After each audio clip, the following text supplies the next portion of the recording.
A Maternidade e o Encontro com a Própria Sombra, por Laura Gutman. Tradução Luiz Carlos Cabral e Mariana Laura Corulon, editora best-seller, canal Leconde. Capítulo 7. As doenças infantis como manifestação da realidade emocional da mãe. Materialização da sombra, uma visão diferente das doenças mais frequentes nas crianças, os resfriados e a mucosidade, asma, o caso Heloísa, alergias, infecções, o caso Rodrigo e sua mãe, problemas digestivos, comportamentos incômodos, o caso Florência e o caso Marcos, fusão emocional, música e linguagem. Materialização da sombra.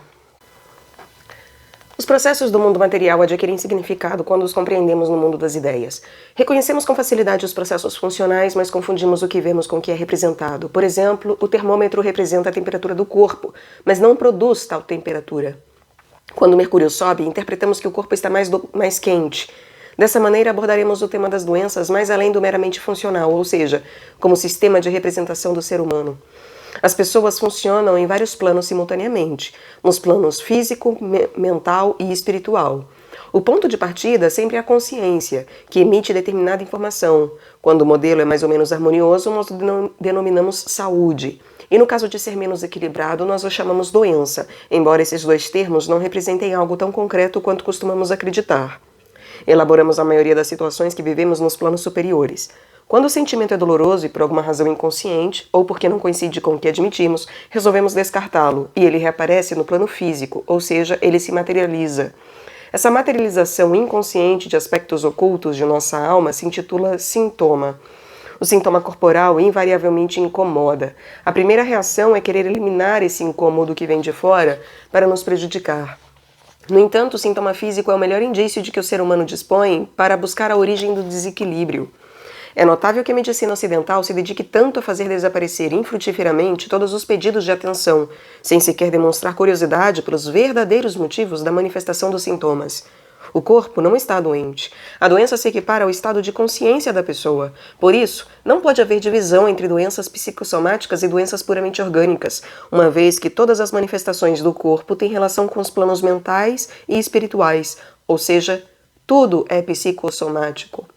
Os sintomas são sinais e portadores de informações precisas. São mestres implacáveis, verdadeiros guias no caminho da introspecção e da procura pessoal.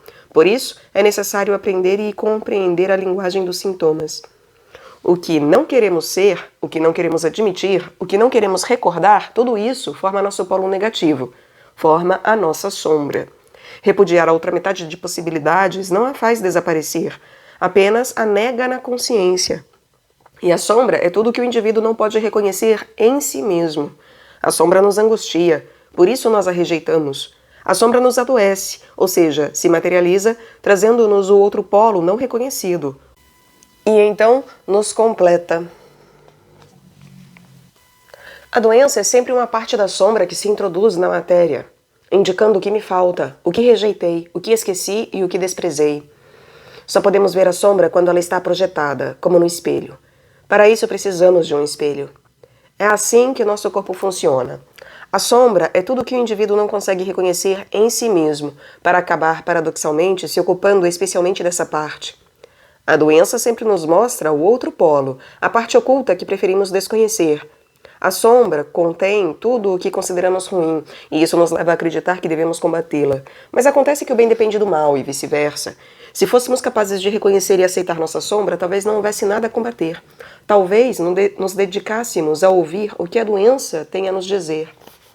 Os sintomas são, em geral, incômodos, e por essa razão voltamos a rejeitá-los, quando poderíamos usar a oportunidade que nos oferecem para trazer à consciência o polo que anteriormente não conseguimos aceitar. A doença traz à luz da consciência aquilo que está relegado à sombra, e assim nos transforma em seres um pouco mais autênticos, sinceros, verdadeiros e completos. A doença funciona como uma conversa da pessoa consigo. Diga-me algo e não compreendo. Eu digo-me algo e não compreendo. Tento com um desenho, por exemplo, formando um desconforto corporal, e tenho a oportunidade então de compreender melhor, mas ainda não é o suficiente. Então procuro desenhar um esquema mais exato e colorido, talvez assim o distinga melhor. Mas trata-se de aprofundar a conversa original. O equívoco de apontar apenas a manifestação física da enfermidade coincide com o erro de se limitar a falar de cores ou de técnicas de uma pintura. É verdade que o artista precisa de seus olhos, pincéis e de uma boa tela para criar a sua obra, mas a obra artística em si é o que transmite, nos conecta e nos emociona quando a observamos. Quando reagimos a uma dor física apenas com um remédio físico, a dor terá de encontrar outra linguagem para se expressar. Um bom artista não depende de uma boa qualidade de seus olhos. Um exemplo. Eu trabalho em um escritório no qual tenho incompatibilidade de caráter com meu chefe, e então quando o chefe passa caminhando pelo meu setor eu sofro de enxaquecas. A primeira opção, que pressupõe a supressão da manifestação física, consiste em ingerir um remédio eficaz contra a dor de cabeça. A opção voltada à compreensão da materialização da sombra sugere que relacione a minha enxaqueca com a presença reiterada do meu chefe. Quando tomo consciência da dor de cabeça que surge com a presença dessa pessoa, eu posso pensar por que isso me afeta tanto e no que fazer, como enfrentar a situação, o que preciso modificar em minha função profissional, etc. Em suma, responder às minhas necessidades reais de mudança. O sintoma físico é apenas um esboço. Posso suprimi-lo provisoriamente, mas o desequilíbrio e o sofrimento não residem no corpo, e sim na alma. Temos o hábito de considerar as doenças físicas mais respeitáveis do que as outras. Podemos nos permitir dizer que faltamos ao trabalho por causa de uma conjuntivite, mas não conseguimos confessar que o verdadeiro motivo tem a ver com a tristeza e a necessidade de chorar. E porque isso não será considerado válido. E qual é a diferença entre um resfriado e a tristeza? Uma crise de nervos e uma úlcera? O egoísmo ou o câncer? O medo ou a psoríase? A doença tem, em nossa concepção corrente, uma conotação negativa. Supõe-se que temos de lutar contra as doenças, uma vez que são inimigas terríveis que nos espreitam. No entanto, seria interessante que abandonássemos por algum tempo essa luta e ficássemos dispostos a ver o que a doença tem de valioso para nos mostrar. Isso só é possível a partir de uma disposição honesta de questionarmos nossas opiniões e elevar nosso pensamento. A cura tem a ver com a ampliação do conhecimento a respeito de si mesmo. Por outro lado, a supressão do sintoma não é a cura, é uma irrelevância. A doença é produzida no corpo e naturalmente precisa de uma condição funcional para se plasmar. Mas essa condição não é a causa da doença, por exemplo, um vírus. É, na verdade, o que o ser humano usa como meio para realizar a doença. Na manifestação dos sintomas, pode haver causas funcionais muito diversas, que são indiferentes quando se quer compreender o significado essencial que a doença tem para uma pessoa em particular. Para tentar começar a compreender a doença, é necessário relacionar os sintomas a outros fatos físicos e emocionais, ainda que algumas vezes lhe atribuamos muito pouco valor, por considerá-los insignificantes. Também é necessário encontrar correspondências com pensamentos análogos, procurando coincidências nas manifestações, na linguagem, no relato da dor. E situar o sintoma no tempo, ou seja, saber em que circunstâncias ele apareceu. Dar-se conta daquilo de que o sintoma nos obriga é outro dado interessante, se pensarmos que o sintoma nos completa, nos oferece o que nos faltava. A doença nos oferece informação valiosa na investigação sobre nossa biografia humana, já que isso que se forma no corpo sempre é verdadeiro. É importante assinalar que um sintoma sempre se anuncia primeiro na mente, sob a forma de ideia, desejo, fantasia, temor. Só quando não é levado em conta, reaparece no plano material, no corpo, com algum sintoma análogo àquele que pretendíamos evitar. A doença aparece quando a pessoa está em condições de dar um passo adiante no caminho da compreensão. As situações externas aparecem quando as geramos a partir do nosso interior, ou seja, quando simplesmente se projetam para que possamos observá-las. A medicina tradicional tem como objetivo fazer a doença desaparecer, ou pior ainda, eliminar os sintomas. Lutar contra a doença implica lutar contra nós mesmos, contra a nossa sombra, que também somos nós. E por isso falha. Se o objetivo é fazer desaparecer o sintoma, ficamos sem mensageiro. Nessa busca desenfreada, é impossível, digo impossível porque para suprimir os sintomas teríamos de suprimir os seres humanos, coisa que qualquer dia nós vamos conseguir, e por fim, se acabarão todas as doenças, então, nessa busca desenfreada e impossível, a medicina acadêmica inventa especialidades cada vez mais minuciosas e afastadas do corpo humano. Cria recursos para tratar os órgãos e as diferentes partes do corpo, e não cuida do indivíduo enfermo que habita esse corpo. Ouvir realmente um sintoma nos obriga a ser mais sinceros com nós mesmos. Não temos outro amigo mais franco, alguém que nos mostre as coisas com tanta crueza. E combater a doença é acreditar que ela é um obstáculo e que está contra nós, em vez de aceitar que é parte nossa e nos dá a possibilidade de nos tornarmos mais completos, de gerar um caminho de cura. Os sintomas não estão divididos em categorias. Simplesmente é necessário compreender sua linguagem análoga. Não importa, inclusive, se padecemos um sintoma no próprio corpo ou no corpo ou atitude de um filho pequeno, quando estamos fundidos emocionalmente com ele. Por exemplo, se almejamos momentos de solidão, mas não conseguimos abrir espaço em nossa rotina cotidiana, manifesta-se um sinal físico que nos obriga a atender a essa necessidade de solidão. Um ataque de alergia que nos faz espirrar tantas vezes que os demais se afastam. Ou um ataque de asma, que leva um médico a nos recomendar um repouso urgente no alto de uma montanha, em que o ar é mais puro, etc. Através da doença, obtemos o que necessitamos. E às vezes manifesta-se uma necessidade melancólica de repouso, solidão, escuridão e recolhimento. Poderíamos vivê-la positivamente, conscientemente, aceitando a voz interior e procurando a maneira viável de levá-la à prática. Quando não damos atenção à nossa voz interior, a nossa sombra se encarrega de produzir, invariavelmente, uma solução para a nossa legítima necessidade. Mas, pelo lado negativo, por exemplo, sofremos um pequeno acidente que nos obriga a repousar em uma clínica, com horário restrito de visitas, às escuras e em uma atitude de recolhimento e meditação. Poderíamos definir saúde como uma busca permanente de abertura e aceitação de nossos processos internos. Talvez uma definição mais correta da palavra doença se refira a uma consciência precária dos estados internos e à não aceitação da linguagem dos sintomas que precisamos decifrar. É sobre a base desses conceitos que eu vou abordar as doenças mais frequentes nas crianças pequenas, incluindo o fenômeno da fusão emocional entre mães e crianças. Caros ouvintes, caso gostem do que aqui é lido, por favor, adquiram o livro. E caso gostem do meu trabalho, venham auxiliá-lo. Centavos farão diferença, por favor. A doação é possível através de Pix, Apoia-se Vaquinha. Os links estão no descritivo. Há também um link para a lista da Amazon, através da qual é possível comprar livros que chegam até mim. E também curtam, compartilhem, comentem, inscrevam-se no canal. Isso tudo faz diferença, pois gera engajamento e faz com que o YouTube ofereça esse conteúdo a mais pessoas, possibilitando também a ampliação do meu trabalho. A todos, muito obrigado pela presença. Uma visão diferente das doenças mais frequentes nas crianças. Assim como os adultos precisam da doença para materializar e compreender com maior exatidão seus desequilíbrios, Os bebês e as crianças pequenas também funcionam como espelho da desarmonia dos adultos com os quais estão em fusão. O corpo da criança tem tal permeabilidade emocional e espiritual que permite manifestar as partes da sombra da mãe que ela esteja disposta a alçar a sua própria consciência. Diante das doenças, os seres humanos só têm perguntas. E não é meu propósito fazer crer que disponho de um arsenal de respostas. Ao contrário, minha proposta é gerar cada vez mais perguntas. O corpo da criança é uma grande oportunidade, uma vez que a preocupação com o bem-estar dos filhos pode nos ajudar a ampliar nosso sistema de crenças e a procurar um pouco mais além, e, sobretudo, a não considerar definitiva nenhuma resposta, por mais acertada que pareça. Procurando respostas para as doenças ou manifestações incômodas das crianças pequenas, farei uma abordagem com uma progressão bem definida. Em primeiro lugar, pensemos se as necessidades básicas das crianças estão atendidas, e refiro-me ao contato corporal adequado com a mãe ou a figura materna, à fusão emocional, à alimentação adequada, ao olhar voltado à sua especificidade de ser humano pequeno, ao respeito pelos seus ritmos de sono e vigília, ao calor humano, ao nível de felicidade em seu entorno. Pois é muito importante não perder de vista que o básico é prioritário. Não podemos falar de felicidade se há fome, uma vez que, com o afã de encontrar a sombra da mãe na angústia de uma criança, esquecemos-nos de começar pelo mais simples.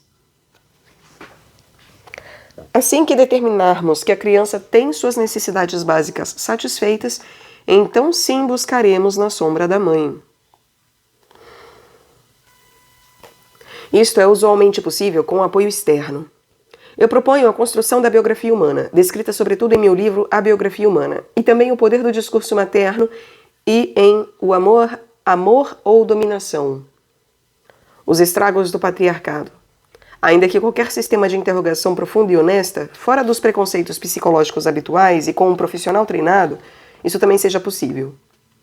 Estamos nos referindo à sombra, ou seja, àquilo que não está ao alcance da vista. Por isso precisamos do outro, que esteja fora do nosso campo de visão, para olhar para aquilo que nós mesmos não podemos ver. Precisamos de um profissional treinado que nos acompanhe nessa investigação. A saúde física e emocional da criança pequena depende do nível de consciência que as mães assumem. E refiro-me à consciência e à lucidez sobre a totalidade do nosso campo emocional. Por isso, é indispensável que as mães questionem a si mesmas com humildade, em vez de buscar remédios que suprimam as doenças das crianças como se fossem fatos alheios ao nosso próprio universo emocional. Os resfriados e a mucosidade. Começarei refletindo sobre as enfermidades que comprometem o aparelho respiratório, que, mesmo que sejam banais e que estejamos acostumados com a presença de mucos permanentes, não deixam de ser mensagens interessantes para todos. De qualquer maneira, no caso de excesso de mucosidade e a interpretação análoga que podemos fazer, é imprescindível, tal como está detalhadamente explicado em meu livro La Révolution des Madres, A Revolução das Mães, compreender que o leite de vaca é tóxico, terrivelmente tóxico para o ser humano. É a principal fábrica de muco, por mais que ele e todos os seus derivados, iogurtes, cremes, sorvetes, sobremesas, queijos, manteigas, chocolates, conservem uma cota muito alta de aceitação no inconsciente coletivo, e a comunicação publicitária minta descaradamente sobre as supostas contribuições nutritivas desses alimentos. Eu não me estenderei neste texto sobre o que já está escrito com riqueza de detalhes em outro livro. Quem estiver interessado, e na verdade qualquer mãe que esteja cansada de gripes, resfriados, gargantas inflamadas, otites, bronquiolites, mucos, sinusites e amígdalas inflamadas, eu sugiro ler o texto citado, A Revolução das Mães. Aqui abordaremos o pensamento análogo somente. A respiração é um processo de troca. Inspirar e expirar, dar e receber. A respiração nos une à vida, nos une aos outros, já que todos respiramos o mesmo ar. Por isso, respirar tem a ver com o contato e com a vinculação. Quando não conseguimos respirar, não conseguimos entrar em contato com ninguém. Queremos ficar sozinhos e recolhidos em nós mesmos. Os resfriados, às vezes, podem ter a ver com a angústia, com o fato de estarmos exaustos. E, de fato, quando espirramos, nossos micróbios disparam como balas, dizendo aos demais: afastem-se, deixem-me em paz. Nos estados gripais, tudo dói, e a única coisa que queremos é ficar sozinhos e tranquilos. É uma maneira eficaz de dizer basta. Também é uma maneira aceitável de chorar, a mucosidade e lágrimas por todos os lados. Visto dessa maneira, não é ruim ter uma gripe de vez em quando. Quando as crianças adoecem, temos a opção de nos fazer estas e outras perguntas em relação a nós mesmas, já que elas adoecem também como manifestação da sombra da mãe, sobretudo quando são muito pequenas. Isto não significa que seja sempre assim. Significa que também pode acontecer, se tivermos sinceridade suficiente para reconhecê-lo. As crianças que começam com muita frequência uma escalada de resfriados, otites, pneumonias e espasmos respiratórios são as que mais chamam a atenção, no sentido de que um mesmo sintoma vai se agravando cada vez mais, sem que ninguém se dê o trabalho de encontrar um sentido para a repetição cada vez menos suave do mesmo sintoma. Quando as mães me consultam sobre esses casos, insisto que, em primeiro lugar, se deve averiguar se essas crianças estão intoxicadas com leite, coisa que é muito frequente e se resolve suprimindo completamente qualquer ingestão de lácteos. E então me ocorre lhes perguntar quais são os motivos que as levam a ficar tão angustiadas e por que têm tanta vontade de chorar, elas demoram meio segundo para começar a chorar, amparadas em minha permissão e uma caixinha de lenços descartáveis, e começam a narrar quase sem respirar uma série de situações pessoais que as angustiam muito. Depois dessa primeira descarga, estamos em condição de explicar brevemente como funciona a construção da biografia humana. E começamos a investigação a fundo. As doenças respiratórias têm a ver com as pequenas crises cotidianas. A gripe nos permite dizer, não se aproxime. Conseguimos ficar sozinhos, limpar as toxinas, nos desfazer do que não queremos mais. É também uma maneira de chorar, expelindo água por todos os lados. As mães têm uma infinidade de motivos para chorar, mas não têm consciência dos motivos mais transcendentes, que estão relacionados com vivências acontecidas durante a infância, atualizando-se na presença dos bebês. Às vezes, não nos permitimos chorar, nem permitimos que os pequenos chorem, mas a angústia está presente e corta as vias respiratórias. Uma criança pequena que tem resfriados ininterruptos, inclusive com a manifestação de episódios mais sérios como broncoespasmos, otites repetidas ou bronquiolites, está anunciando não só uma necessidade de maior contato corporal com a mãe, mas também uma percepção muito aguda do campo emocional da mãe. Asma. A asma ou o espasmo surgem quando se inspira mais ar do que se expulsa. Por analogia, se retém. Há um desequilíbrio entre os dois polos, entre dar e receber. Quando inspiro além da conta, eu me sufoco com o excesso de ar. Assim funcionam os asmáticos. É hostil descrever assim, mas são pessoas que têm medo. Pretendem aspirar todo o ar por medo de que ele acabe. No entanto, essa atitude de reter os envenena. Dar e receber nos planos emocionais corresponde às dificuldades inconscientes. Porque há ar suficiente para todos. As crianças que sofrem de asma costumam padecer de carência de cuidado maternante. Falta-lhes a presença e o contato com o corpo materno. E com a falta de corpo, se nutrem do que encontram: ar.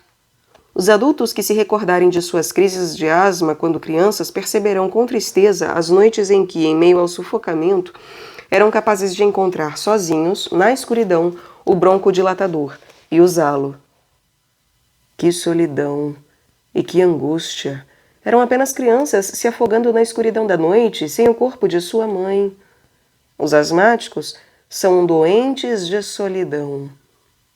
Lamentavelmente, os médicos costumam recomendar aos asmáticos ir para longe, refugiar-se nas montanhas, onde o ar é puro. Outros preferem velejar solitariamente no rio ou no mar. Pois bem, justamente estão doentes de isolamento. A cura tem a ver com a compreensão dessa dor e do costume, e o conforto que aprendem finalmente a sentir quando estão sozinhos. A cura nos pede contato, corpo, relação com as regiões baixas, com o sexo, com o carnal. Observemos que os asmáticos adultos costumam ser pessoas muito mentais, elevadas, intelectuais e inteligentes. A mensagem da asma é a de que precisamos incluir o polo desprezado, o corpo, as emoções, os contatos, os afetos. Quando se diagnostica asma nas crianças pequenas, há duas questões a serem consideradas. Em primeiro lugar, é necessário constatar se efetivamente a criança sofre de asma, aspira mais ar do que permite respirar, ou se sufoca por excesso de mucosidade. E neste caso, do sufocamento por excesso de mucosidade, então não é asma, é resfriado crônico. O pensamento análogo é outro. Por outro lado, as crianças que efetivamente sofrem de asma precisam, antes de tudo, de maior contato corporal da mãe, mais presença de mimos, carícias, disponibilidade de tempo e de colo. A mãe também terá de se questionar sobre a rigidez, suas dificuldades sexuais e obstáculos relacionados com o contato corporal, a docilidade e a ternura que a criança não consegue aproveitar. O caso Heloísa. Heloísa chegou ao grupo de criança com a sua filhinha de 3 anos e 5 meses, Rocio, que sofria de asma. Estava farta de todos os tratamentos convencionais sem resultados positivos. À medida que ia adquirindo confiança nas outras mães que participavam do grupo, foi contando a sua história enquanto eu a observava. Tinha diante de mim uma mulher fisicamente corpulenta, de mais de 40 anos, de sorriso doce e olhar agradável. E Heloísa tivera um filho quando era adolescente e deixara a criança aos cuidados de sua própria mãe, em Catamarca, uma província do noroeste da Argentina. Depois veio procurar trabalho em Buenos Aires. Vários anos depois, casou-se e teve Rocio, que nasceu prematura, aos 7 meses. Embora a menina estivesse perfeitamente bem e tivesse um excelente acompanhamento pediátrico, Heloísa se sentia angustiada com a sua filha, que continuava considerando prematura. Rocio não frequentava nenhum jardim de infância e nem estivera sob os cuidados de outra pessoa que não fosse a própria mãe desde o nascimento. A asma de Rocio chegava a níveis desesperadores. Passava mais noites internada do que dormindo em casa, recebendo corticoides. Fomos obter mais informações sobre a sua vida passada, sobre a sua relação atual, e aos poucos Heloísa conseguiu ir reconhecendo seus temores e fantasias a respeito do crescimento da filha. Fomos solidárias e protetoras, para que ela se animasse a soltar Rocio sem sentir que a abandonava, como foi o caso com seu primeiro filho, em uma situação pessoal totalmente diferente. E reconheceu tempos depois que tê-la internado na clínica lhe garantia inconscientemente que a teria segura. Em pouco tempo, a menina diminuiu consideravelmente a frequência dos ataques de asma. Também melhorou a carga de mucosidade, unida, neste caso, a uma mudança de dieta, agora sem lácteos. Alergias. Alergia é a rejeição da própria agressividade. Alergia é a rejeição da própria agressividade. As crianças pequenas costumam manifestá-la por meio de alergias respiratórias ou cutâneas. Os alérgicos lutam simbolicamente contra as coisas mais inofensivas, como flores, pólen, plumas, morangos, vento, primavera. Costumam ser pessoas suaves que se dão bem com todo mundo. Esse polo agressivo não aceito se manifesta nas lutas contra objetos inocentes. Também tem a ver com os aspectos corporais, a sexualidade, a primavera, a fecundação, a exuberância. Nas crianças, as alergias da pele estão diretamente relacionadas com a falta de contato corporal. Pode-se investigar por 2 caminhos. O mais habitual é o dos bebês que não têm satisfeitas as necessidades básicas do contato físico.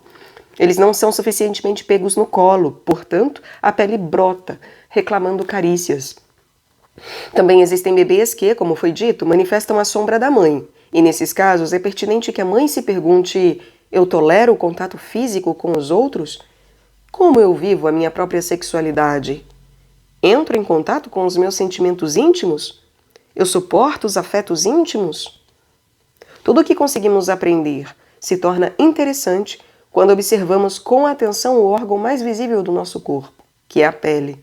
É o limite entre o interior e o exterior, o que separa o eu do você. É a fronteira pessoal e a proteção. A pele é uma imensa superfície de projeção. Uma pele sensível revela uma pessoa sensível. A pele enrubesce quando sentimos vergonha ou excitação. A acne juvenil aparece quando explode para o exterior a exuberância da sexualidade. E na pele refletem-se os nervos, os medos e os desejos. Por sorte, as manifestações na pele costumam representar desequilíbrios superficiais e fáceis de resolver. Infecções. São guerras materializadas no corpo, correspondem a conflitos prévios que não conseguimos reconhecer. Quando surge um inimigo, bactérias, vírus, alistamo-nos para defender nosso território. Elevamos nossa temperatura, nossa melhor arma para fazer frente ao inimigo, e começa a batalha, até que um dos lados vence. Se a defesa foi eficaz, ela sai fortalecida, e depois da doença conseguimos evoluir, em crescimento, compreensão, sabedoria. Tivemos contato com o nosso inimigo e dispomos agora de boas informações sobre ele, que é a imunidade, que não voltará a nos surpreender. Há guerras que se prolongam eternamente, porque a defesa não é de todo eficaz e os atacantes estão sempre na fronteira. São as doenças crônicas que nos desgastam, nos deterioram, estão sempre presentes sem que nunca nada se resolva em profundidade. Ao sofrer infecções, poderíamos nos perguntar: por que eu luto? O que eu não quero admitir? Contra o que ou contra quem estou lutando? Quais são os conflitos que se apresentam diante de mim sem que eu consiga me dar conta? A quem eu não consigo perdoar? Ainda que as infecções tenham má fama, seria interessante que fôssemos capazes de atravessar todo o processo. A medicina ocidental abusa do uso de antitérmicos, privando o organismo de sua melhor defesa, que é a febre. A febre é útil, logicamente, na medida em que estiver devidamente controlada, sem colocar em risco a vida da pessoa. Administrar antitérmicos assim que a febre aumenta significa deixar o organismo indefeso. E é claro que, em muitos casos, é necessário agir com rapidez no plano funcional, ministrar antibióticos. A diferença é estabelecida pelo grau de consciência com que se age. Quando se trata de infecções que atingem crianças pequenas, é necessário erguer um olhar duplo. A criança é a sua mãe. Direcionamos o olhar à sombra da mãe, tentando situar os conflitos mais proeminentes que, indefectivelmente, saem à luz através do corpo da criança. E é indispensável que sejamos capazes de dar razão à doença e ao comportamento irritado da criança. Em vez de lutar contra o sintoma, precisamos nos aproximar e compreendê-lo. Depois decidiremos qual é o caminho de cura física e espiritual que escolheremos trilhar. O caso Rodrigo e sua mãe. Mirta veio me consultar preocupada com seu filho Rodrigo, de 10 anos, que sofria de uma constipação crônica. Tinha pavor de se sentar no vaso sanitário porque via sapos. A mãe consultara vários médicos a respeito das visões de Rodrigo. Logo eu entendi que Mirta era uma mulher incrivelmente controladora e nunca deixava seu filho único ficar sozinho. Proibia quase tudo. Não permitia que saísse para brincar com outras crianças, era muito exigente com as tarefas do colégio e obrigava Rodrigo a levar uma vida formal, reclusa, à mercê da satisfação de suas próprias expectativas. Em suma, Rodrigo nunca lhe dissera não a nada. Pelo contrário, ela falava com orgulho da docilidade e da bondade de seu filho. Compreendi que para Rodrigo reter sua matéria fecal era a única maneira aparentemente viável de dizer não à sua mãe. Tal atitude representava um mínimo exercício de liberdade. E nesse caso, o objetivo terapêutico não deveria estar localizado na tentativa de conseguir que o menino movesse o ventre com naturalidade, uma vez que o estaríamos privando de sua necessidade mais imediata e profunda, que tinha a ver com a busca desesperada de seu próprio eu separado da mãe. Pelo contrário, era necessário revelar as dificuldades da mãe para permitir que seu filho crescesse e ocupasse o próprio lugar no mundo.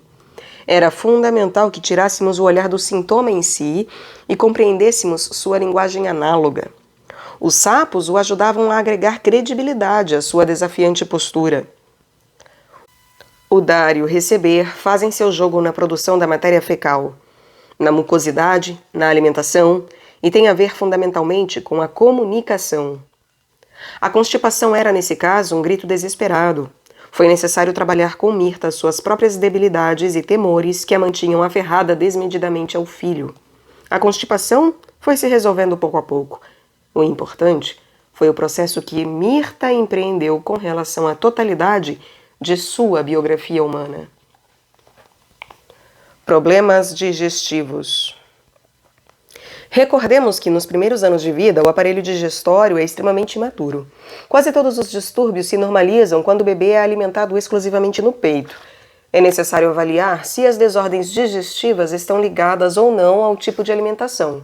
De fato, um bebê alimentado com mamadeira de leite de vaca terá mais tendência a sofrer resfriados, excesso de mucosidade, alergias e vômitos.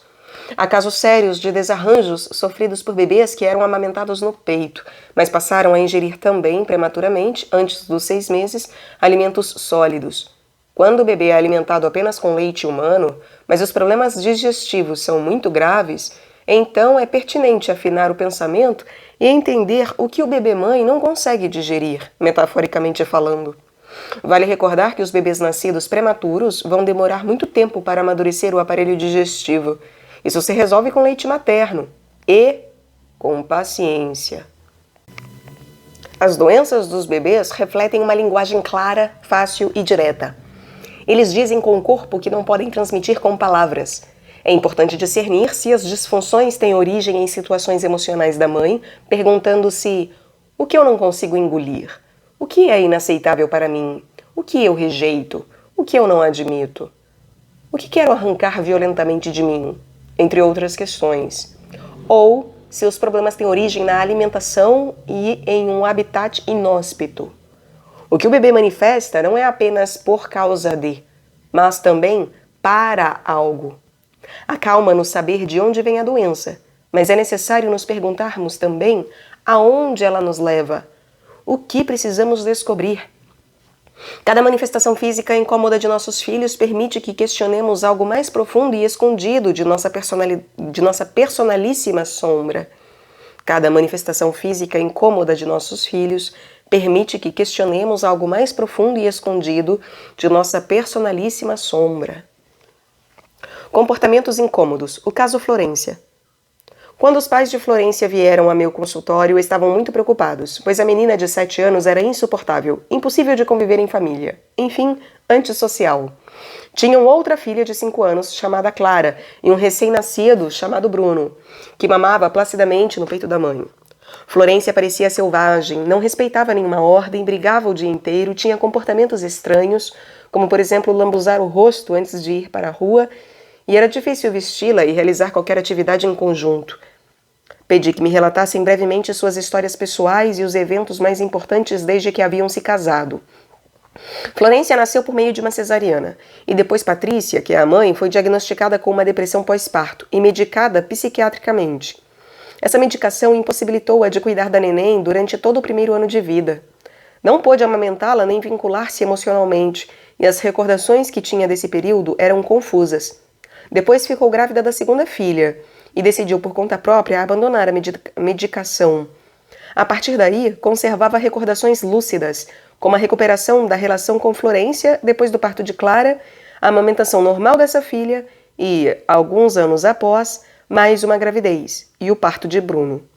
No relato, surpreenderam-me a desconexão e a falta de lembranças em que submergiu pela ingestão de medicamentos, de maneira que tentei imaginar a experiência de Florência bebê, com uma mãe desconectada e impossibilitada de cuidar dela. Ocorreu-me então pensar que Florência ainda estava reclamando a etapa bebê que não pudera viver.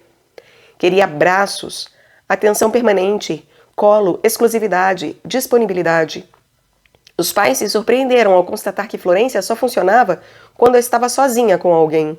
Gostava de lugares pequenos e não expostos, de brincar com uma única pessoa, de fazer coisas de bebê, de se sujar, se agitar, e os ruídos fortes a incomodavam. E, sobretudo, queria ficar o tempo todo no colo, coisa que para uma menina de 7 anos era perturbador. Os pais diziam, chorando, que às vezes ela parecia louca. Claro, tinha o corpo de uma menina de 7 anos, mas a emocionalidade ferida de um bebê. Propus que fizessem de conta que era um bebê. E soubessem que, além de Bruno, teriam durante 1 ano de cuidar de mais uma bebê. Também lhes propus que contassem a Florência a história de seu primeiro ano de vida e a tirassem da escola extremamente exigente que frequentava e a enviassem a outra mais próxima de casa. A proposta lhes pareceu assustadora e um pouco louca, mas já haviam consultado muitos profissionais e a convivência com Florência era cada vez mais complexa. Não havia muito a perder. É frequente que tenhamos medo de dar marcha ré, uma vez que todos temos pressa para que as crianças cresçam, mas as regressões nos curam. Todas as terapias que inventamos até agora para curar se baseiam em regressões de algum tipo, e creio que é melhor regredir quando se tem 7 anos do que aos 30 ou 40. Não acontecerá nada de grave se lidarmos com uma menina de 7 anos como se fosse um bebê. Muitos adultos querem ser tratados como crianças, e esses comportamentos condicionam suas relações afetivas. A questão é que os pais de Florência reviram todo o funcionamento cotidiano e o pai ajudou a maternar a menina.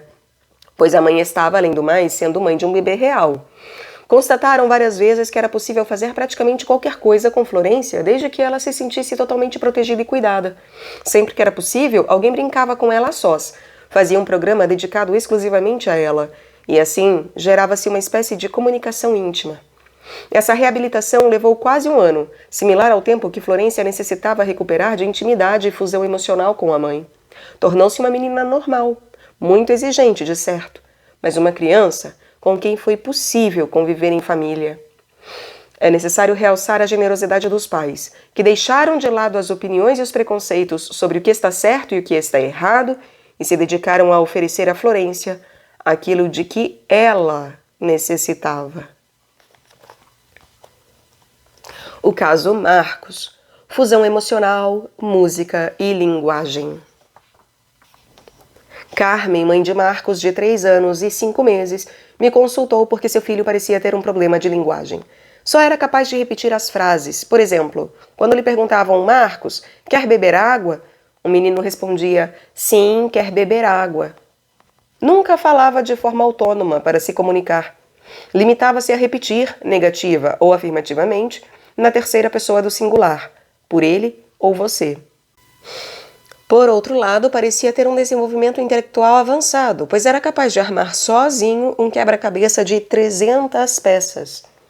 Também tinha extraordinária capacidade na área musical. Conhecia de memória e cantava mais de 100 músicas, algumas das quais com palavras difíceis, que pronunciava com perfeição. Quando ouvia alguém pronunciar uma palavra, imediatamente entoava uma canção que incluía aquele termo em alguma estrofe. Chamou minha atenção a nitidez com que manifestava o sintoma. Tratava-se de perpetuar a fusão emocional mãe-bebê, pois, aos 3 anos e 5 meses, não havia iniciado a separação emocional em relação ao eu sou. Não se tratava de imaturidade intelectual, mas sim de imaturidade no plano emocional. Dispus-me a interrogar Carmen sobre sua biografia humana. Infância, vida cotidiana, o nascimento de Marcos e fatos relevantes. Soube que seu marido era artesão, que ambos formavam um casal muito boêmio, haviam viajado por todo o país como nômades, vivendo de artesanato, às vezes em péssimas condições econômicas. Quase sempre, Carmen acabava fazendo trabalhos de escritório para ganhar dinheiro necessário ao sustento da família. De fato, a partir do nascimento do filho, Carmen esteve sempre preocupada em conseguir trabalho e sustento, coisa que conseguia resolver mesmo nas piores circunstâncias. Marcos passava muito tempo embalado pela música. Era um bebê que ficava longas horas ouvindo música, tranquilo, aos cuidados do pai. Depois de 3 anos de penúria financeira, decidiram voltar a Buenos Aires para procurar trabalho. Carmen conseguiu logo e começou a trabalhar o dia inteiro fora do lar. Roberto, seu companheiro, continuava tranquilo, dando continuidade a seu trabalho artesanal, sempre ganhando pouco. Achei que Marcos ainda estava ávido por viver sua vida de bebê. Precisava de mais tempo de fusão, de uma mãe conectada, disposta, protegida e acolhedora.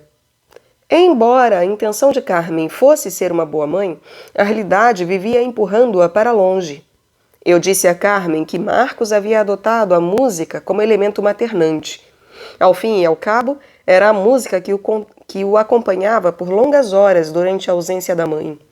Por isso, ele podia se comunicar cantando ou musicando as frases que ouvia.